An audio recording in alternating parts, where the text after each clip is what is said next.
Olá pessoal, Wellington Ribeiro aqui. Nesse vídeo eu quero falar para você que quer iniciar o seu escritório de contabilidade, o jeito errado de iniciar o seu escritório de contabilidade. Bom, tão importante quanto saber o que fazer, eu acredito até que é até mais importante saber o que não fazer. Por quê? Você cometer algum desses erros aqui pode ser que ou vai te prejudicar ou vai prejudicar o seu cliente. Isso pode afetar exatamente o início do seu escritório de contabilidade. Fato é que se você tomar todos os cuidados que a gente vai compartilhar aqui, você vai ter mais chance aí de ter sucesso com o seu escritório de contabilidade. Então, eu vou compartilhar aqui os principais devido à minha experiência, à experiência das pessoas de colegas que compartilham com a gente, e de inscritos do canal, seguidores do Instagram, que vêm e mandam mensagem para a gente. Eu tenho noção de quais são os principais erros e equívocos que o contador, principalmente os que estão iniciando, que não têm experiência, cometem ao iniciar aí o seu escritório de contabilidade. A gente tem aqui o propósito de ajudar você, contador, você, contadora, a começar o seu escritório, mesmo que você não tenha experiência. E se você se enquadra nesse perfil, eu já quero deixar aqui para você o convite, se inscreva no canal, ative o sino de notificações para receber dicas sobre o seu escritório de contabilidade. Como a gente aqui tem o propósito de ajudar contador e contadora a iniciar o seu escritório, esse canal, se você tem esse interesse, tem esse objetivo, se esse tema te interessa, inscreva-se, ative o sino de notificações, deixa seu like e compartilhe esse vídeo com aquele seu colega contador que também tem aí o propósito de começar o seu escritório de contabilidade, beleza? Então vamos lá, galera. Eu tenho aqui uma situação para explicar para vocês. Começar o escritório de contabilidade é um desafio, né? E se você começar esse desafio de forma errada, as chances de você ter sucesso são bem remotas. Então, começar o escritório de maneira errada pode levar muitos problemas e dificuldades no futuro. Aqui eu vou colocar para vocês alguns dos erros comuns, sabe? Que a gente vê aí ao longo da nossa jornada, que contador, contadora, até mesmo técnico em contabilidade com seu registro ativo, que pode sim ter o seu escritório de contabilidade, cometem ao iniciar o seu escritório, beleza? Então vamos lá. O erro número 1, falta de planejamento. Começar sem um plano de negócio sólido é um erro crítico. Eu quero falar aqui, eu vou comentar aqui sobre essa questão do plano de negócio. Por exemplo, se você é um contador sem experiência, está começando aí o seu escritório de contabilidade e você deseja, no primeiro ano, você tem uma meta de faturamento, por exemplo, de 15 mil reais, que é o exemplo que a gente dá aqui. Vamos imaginar que no seu primeiro ano, olha, a minha meta nesse primeiro ano é ter um faturamento bruto aí de 15 mil reais. E aí eu falo, cara, primeiro você tem que escolher um público-alvo. Se você não tem muita experiência, segmente ali as microempresas, as empresas de pequeno porte, pelo regime do Simples Nacional, profissionais liberais, microempreendedores individuais, empregadores domésticos. Só que o que acontece? Qual é o erro? Se você faz uma meta de faturamento até 15 mil e você tem um planejamento onde você só está atendendo microempreendedores individuais e empregadores domésticos, são clientes que têm um ticket muito baixo. Fato é que para você chegar a 15 mil reais atendendo mês, vai ser muito complicado. Então vai demorar muito você chegar. Imagina só, se você tem aí no seu escritório de contabilidade, você começou atendendo microempreendedores individuais, vamos imaginar que você cobre um valor de 150 reais mensais para fazer ali a escrituração do carnê-leão e apurar ali o DAS, o livro caixa, na verdade, dele, e apurar ali o DAS, né, e anualmente fazer a declaração de faturamento. Cara, se você atende só MEI, quantos microempreendedores você teria que ter na sua carteira para você ter aí a possibilidade de chegar a esse teu faturamento tão sonhado, tão desejado? Eu estou dando aqui um exemplo de 15 mil reais, mas pode ser a sua meta, pode ser o seu faturamento, pode ser diferente desse valor aqui, mas o fato é que você tem que levar em consideração e pensar, cara, eu tenho uma meta durante esse primeiro ano do meu escritório, chegar a um faturamento de 15 mil reais. Quantos clientes eu preciso ter? E qual é o ticket médio que eu preciso ter no meu escritório? Fato é que se você estiver atendendo só microempreendedores individuais, você vai ter que ter uma escala muito grande. E aí você também, sozinho, não vai dar conta, porque vai ser muita gente com um ticket muito baixo. Então não adianta você ter muito trabalho ter muito cliente na carteira com ticket muito baixo. Porém, por outro lado, a maioria das empresas hoje legalizadas no nosso país são micro e pequenas empresas, principalmente as optantes pelo regime do Simples Nacional. Então, por exemplo, no seu plano de negócio, você pode colocar, olha, eu vou atender micro e pequenas empresas. Aí dentro das micro e pequenas empresas, a gente vai segmentar um nicho das empresas optantes pelo Simples Nacional. Aí dentro do Simples Nacional você pode subnichar. Bom, eu vou trabalhar com o pessoal da área da saúde. Você pode atender médicos, você pode atender dentistas, você pode atender fisioterapeutas, psicólogos. São profissionais que eu tenho certeza, não importa se você está iniciando com pouca ou sem nenhuma experiência, você dará conta de fazer ali o atendimento. Seja você atender a pessoa física ou a pessoa jurídica. Guarda, mas como assim pessoa física como pessoa jurídica? Você, na qualidade de contador, você pode também atender os médicos, dentistas, profissionais liberais. Pode ser também no seu plano de negócio você trabalhar somente com esse tipo de pessoa, com esse tipo de cliente, com esse público. Então você fez um plano de negócio, olha, vamos imaginar que no seu plano de negócio você vai atender as microempresas da área da saúde e também os profissionais liberais da área da saúde. Quantos da área da saúde você teria que ter para atender e chegar ao seu faturamento de 15 mil reais? Aí você vai ter uma ideia de a quantidade, o seu ticket médio, o valor dos seus honorários, e aí você vai ter a quantidade durante o ano para chegar nesse valor. Então, assim, ter um plano de negócio significa muito e muita gente só começa, vai lá e começa e aí não tem ideia, quem não tem um destino vai para qualquer lado. Então, se você tem um destino que é aquela meta de faturamento durante o ano, tem essa meta, mas coloque isso dentro do seu plano de negócio, quais os clientes que você precisa atender para chegar ao resultado a ser atingido, beleza? Esse é o erro número 1. Eu vou compartilhar aqui com vocês o erro número 2. O erro número 2, galera, é o seguinte: falta de conhecimento. A gente fala que é possível iniciar o escritório de contabilidade mesmo sem experiência. Muito provavelmente você vai ouvir que você tem que trabalhar num escritório de contabilidade por muitos anos para ganhar experiência para você depois começar o seu escritório de contabilidade. Fato é que não é necessário, desde que você vá buscar conhecimento na área que você ainda não tem. Hoje você pode adquirir conhecimento através de cursos, mentorias. Então, estudar manuais, baixar as apostilas, ler, entrar na agenda tributária do Estado, da Prefeitura, da Receita Federal e estudar. Então, você consegue sim atender as empresas, porém, você não consegue atender todo mundo. Então, lá atrás, no erro anterior, a gente fez o quê? Vamos segmentar. Escolhi um público. Vamos imaginar que você escolheu trabalhar com médicos. Cara, você vai estudar a particularidade de médico. Você não precisa estudar, por exemplo, se você determinou que você só vai trabalhar com médico, você não precisa estudar como é que funciona a contabilidade de uma indústria, por exemplo. Seria muito mais fácil se você segmentar, você escolhe um nicho, um subnicho, e aí você estudar e se especializar naquele nicho. Bom, uma vez que você determinou que você vai trabalhar com um médico, cara, você precisa sim buscar conhecimento nessa área, mas é muito mais fácil você aprender sobre um segmento do que aprender sobre todos os segmentos da contabilidade. Você imagina aí um profissional, vamos fazer uma analogia aqui ao cara enfim, que é um advogado. Cara, existe no direito o direito trabalhista, criminal, família. Então a galera ele se especializa, o advogado ele se especializa em um determinado segmento e ele dentro do direito ele consegue se direcionar. O contador também pode fazer isso. A gente fazendo aqui uma analogia ao direito, né? O cara ele formou, ele fica ali especialista na área criminal, ele pode ser um especialista na área previdenciária, trabalhista, família, né?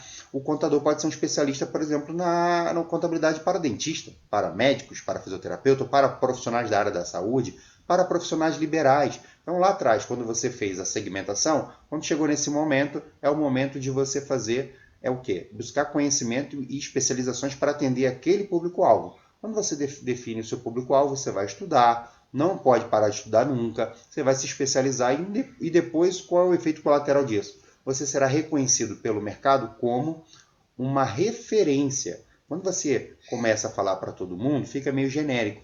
Agora, quando você segmenta e fala para um público-alvo, você diminui, por exemplo, a concorrência. Quantas pessoas estão falando aí, ó? Sou contador especialista em contabilidade para dentistas. Bem pouco, né? A maioria fala contabilidade de forma genérica. Sou um contador, por exemplo, especialista em legalizações de empresas. Sou um contador especialista em reativação de CNPJs inaptos.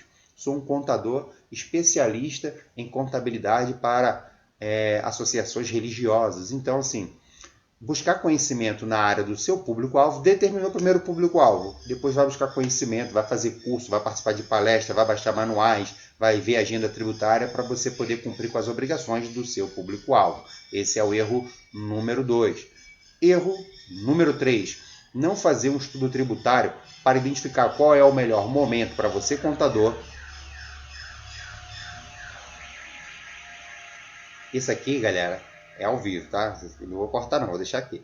É o pessoal da limpeza que passa o carro da empresa de limpeza urbana que passa no condomínio aqui para tirar, enfim, o lixo. Eles fazem uma festa quando vier as criançadas, então é isso. Bom, vamos lá, voltando aqui para o tema do nosso vídeo. Não fazer um estudo tributário para identificar o melhor momento para formalizar o seu CNPJ. Então eu recomendo, você contador, comece como pessoa física, mas você precisa saber exatamente o momento para migrar para uma pessoa jurídica. Então não basta somente você ter o seu CPF e ter ali seu escritório formalizado como pessoa física. Você precisa ter uma planilha de estudo tributário, inclusive, eu já compartilhei essa planilha lá no grupo Galera Raiz do Telegram, e se você não faz parte desse grupo, eu vou deixar o link aqui nesse vídeo. Vai lá, ou então me chama no direct no meu Instagram, vai lá e me fala, ué, tu me compartilha aquela planilha que você falou lá no vídeo do estudo tributário para identificar qual é a melhor forma do contador saber qual o momento de migrar de pessoa física para pessoa jurídica. Eu compartilho com você, me chama lá no direct no Instagram, @wellingtonribeiro.contador. Beleza? Outra forma, ignorar a tecnologia. A contabilidade vem se tornando assim cada vez mais automatizada e eu vejo que a galera que está começando fala assim, mas eu posso fazer isso sem sistema? Mas precisa de sistema para isso? Galera, se você tem cliente, eu recomendo que você tenha sistema. Cara, o sistema vai acelerar o seu processo, vai te dar mais segurança, porque ele está parametrizado, está configurado para fazer o envio das obrigações da forma correta. Inclusive, se tiver algum erro, ele vai te apresentar crítica. Então, se você tentar fazer de formas manuais ou tentar fazer diretamente de alguma outra forma, sem ter um sistema, você pode vir a ter algum tipo de dor de cabeça que não vai se tornar ali eficiente. Você vai demorar muito mais para cumprir com uma obrigação. Lembrando, se você tem uma meta de faturamento, você tem que ter um número de pessoas que você vai ter que prestar serviço. Se você ficar preso a um único cliente, você não dá conta de fazer os serviços dos outros. Então você tem que fazer isso com agilidade em um sistema, um software de folha de pagamento, de escrituração contábil, fiscal, vai acelerar esse processo e sim vai ajudar você aí. Então não cometa esse erro de tem um cliente, mas uma coisa não tenha software, não tenha dívida se você não tiver cliente. Primeiro você tenha cliente para depois você contratar ali um software de, enfim, contábil.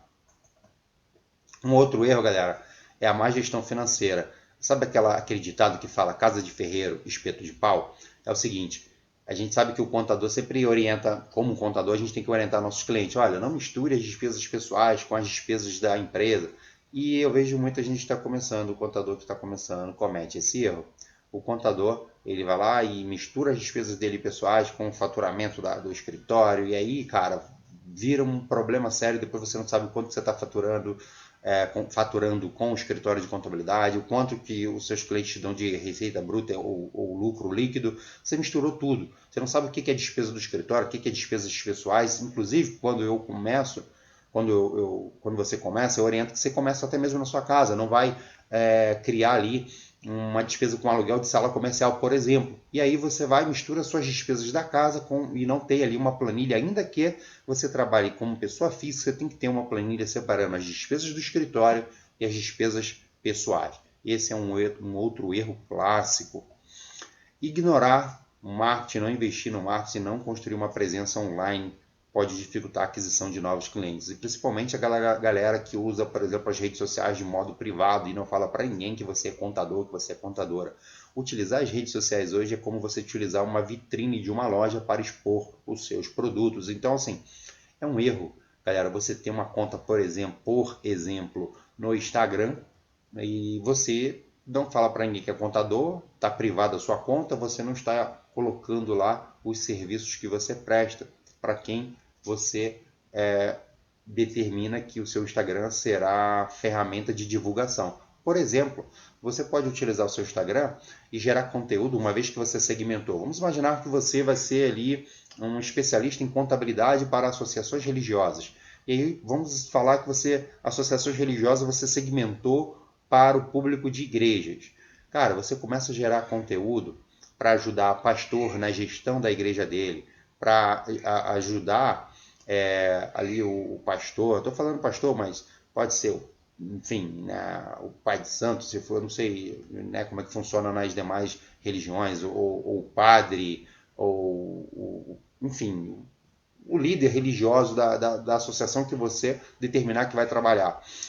Você a gerar conteúdo para ajudar essas pessoas. Eu falei aqui igreja porque assim, é o mais comum, mas vamos imaginar aqui que você se torne um especialista em contabilidade de templos religiosos de natureza africana, por exemplo, né? Afro. Você vai lá, vai gerar conteúdo para ajudar essas pessoas. É uma segmentação. Quantas pessoas você vê ali falando de contabilidade para esse público-alvo? E aí é o seguinte, não basta você só fazer, você tem que aparecer. Não basta ser, você tem que mostrar que você é um contador especialista para esse tipo de pessoas, para esse tipo de clientes. Então, gere conteúdo voltado para atender esse público. Assim, você como contador, você como contadora, aumenta a chance de ter um público segmentado, ter mais tranquilidade e segurança na hora de prestar o serviço, porque você não precisa estudar todo o universo da contabilidade. Você precisa estudar todo o universo daquele tipo de cliente. Lembrando, se você tem um tipo de cliente que você segmentou, você já escolheu que vai prestar serviço para ele, é muito mais fácil você aprender todas as obrigações de um único tipo de cliente do que você ter que aprender sobre todas as empresas, todos os tipos de CNPJ, todos os tipos de cliente, ou todas as personalidades jurídicas. Quando a gente falou o exemplo do advogado, que ele tem ali a questão que ele se especializa em direito trabalhista, criminal, previdenciário, a gente reafirma, isso também pode ser feito por contador. Você pode ser um especialista em contabilidade para templos religiosos, por exemplo. Então, assim, foque quando você está começando em um público-alvo e como que você pode atender esse público, mas não deixe de ignorar a divulgação do marketing, e as redes sociais hoje é o melhor caminho para você divulgar esses serviços. Falta de atendimento ao cliente. A satisfação do cliente é fundamental, galera. E olha, eu tenho relatos de profissionais da contabilidade que quando o cliente liga ele não gosta de atender. Ah, não vou atender, esse cliente é chato. Eu não gosto de falar com o cliente. Por que o cliente isso? Por que o cliente aquilo? E fato é que se você é um empresário, um empreendedor, você precisa se relacionar com o cliente, você precisa atender o cliente. A satisfação desse cliente é fundamental para que ele possa te indicar para outras pessoas. Então, cara, eu tenho um cliente todo enrolado. Eu vejo relatos de colegas falando assim: esse cliente aqui é todo enrolado, ele mistura as despesas.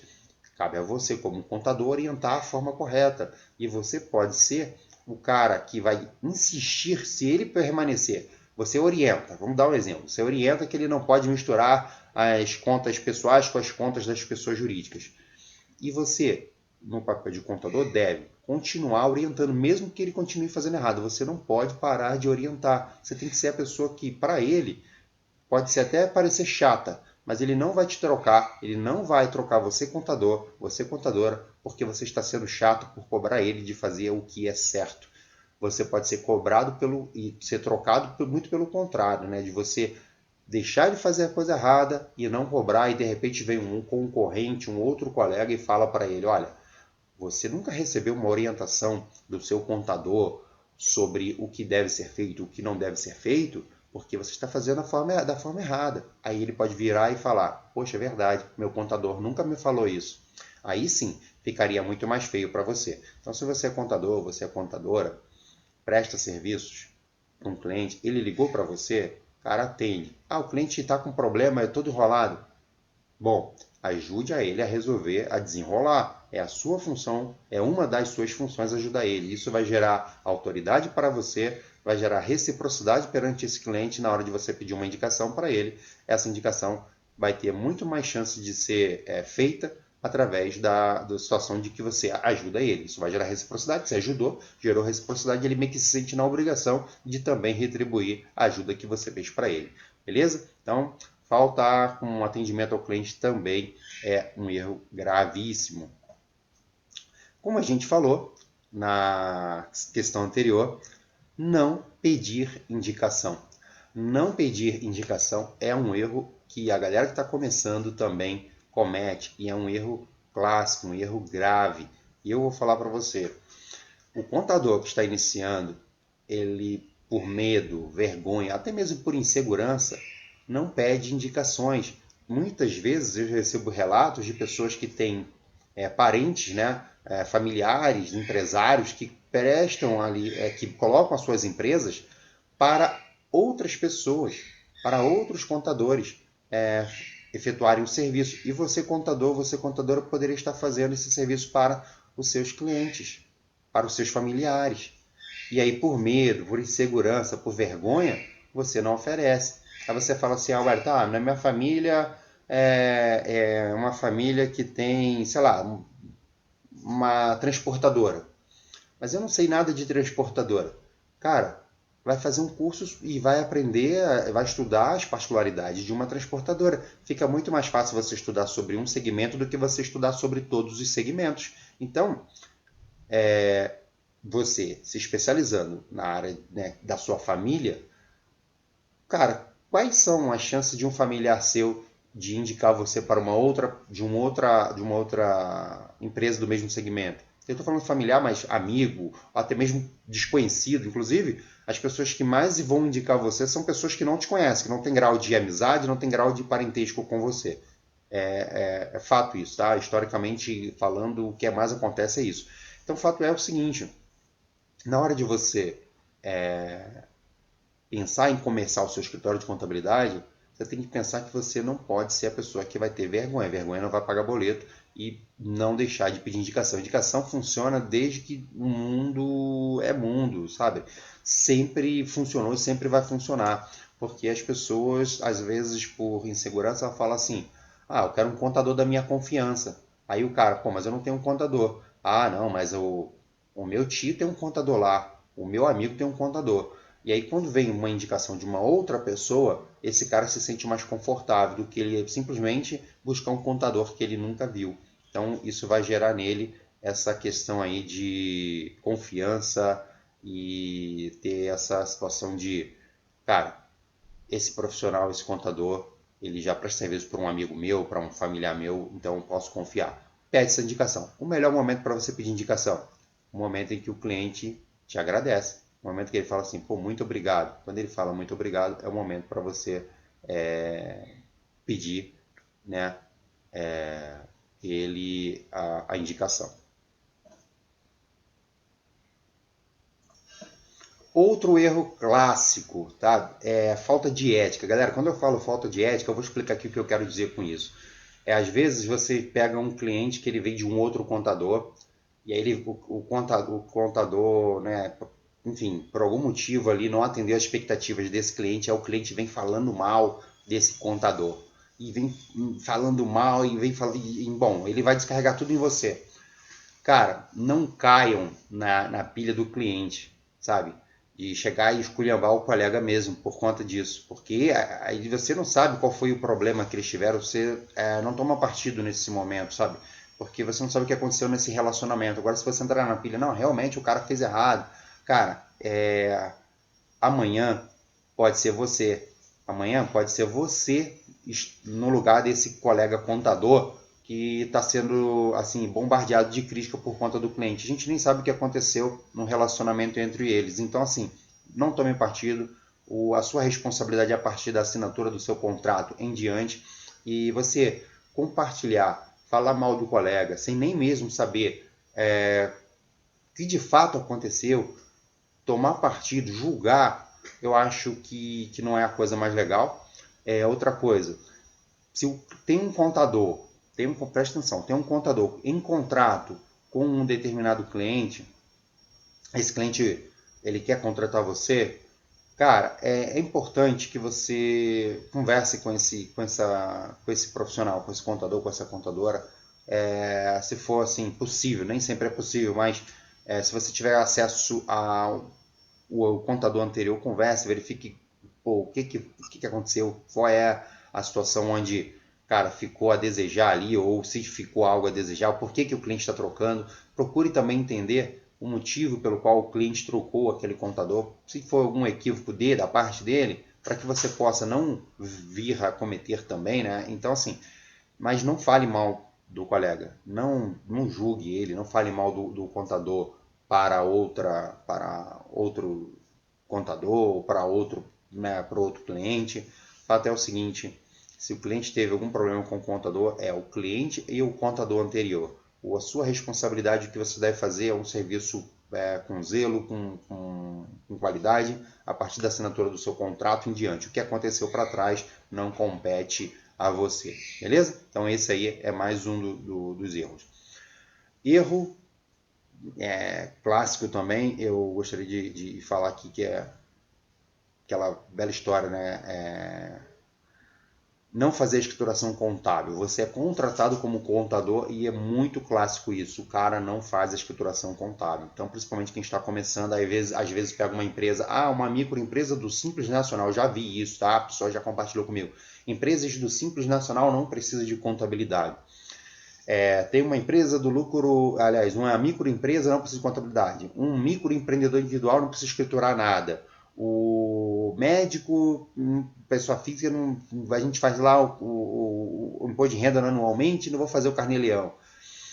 Eu vou falar aqui para vocês, cara, se você quer ser uma autoridade, quer ser reconhecido e você quer prestar serviço com zelo e qualidade e quer que o seu cliente indique você, a escrituração contábil é o melhor caminho para você gerar valor para esse cliente e sim fazer com que ele ajude, né, ele na tomada de decisões. Então, assim, todas as empresas elas precisam de escrituração contábil, todas. Aí os caras falam assim, o MEI precisa de escrituração contábil? Precisa. Inclusive, na hora de você fazer a declaração dele anual, você precisa de algumas informações, mas o fato é que o MEI, o microempreendedor, as microempresas, empresas do Simples Nacional, os profissionais liberais que vão fazer ali o carnê-leão, precisam sim, não só da escrituração, como também da orientação do profissional da contabilidade. Então, se você é contador, você é contadora, e você faz a escrituração contábil, você está ajudando essa pessoa a crescer.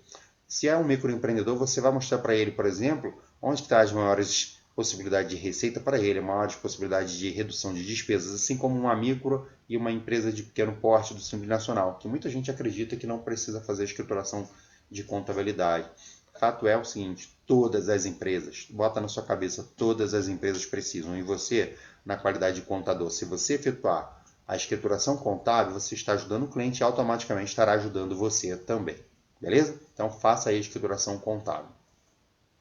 Agora, pessoal, fiz aqui um breve resumo de tudo que a gente viu nessa aula. Então a gente falou de falta de investimento em treinamento, a contabilidade está sempre em evolução e você precisa buscar cursos, treinamentos, baixar manuais, ficar atento à agenda tributária. A gente falou para você utilizar da tecnologia, não deixar de usar software. A gente falou de você saber identificar qual é o melhor momento para você ter ali um estudo tributário. A gente falou que você precisa identificar um cliente ideal, não atender todo mundo. Naquele momento que você está iniciando seu escritório, você não precisa necessariamente começar atendendo todo mundo. A gente falou que você pode superar a sua falta de conhecimento, experiência, nichando, subnichando um mercado. Você escolher um tipo de cliente ideal e falar para esse tipo de cliente ideal. Usar as redes sociais, a gente falamos que é importantíssimo você trabalhar o seu marketing e usar as suas redes sociais para você vender o seu serviço como contador.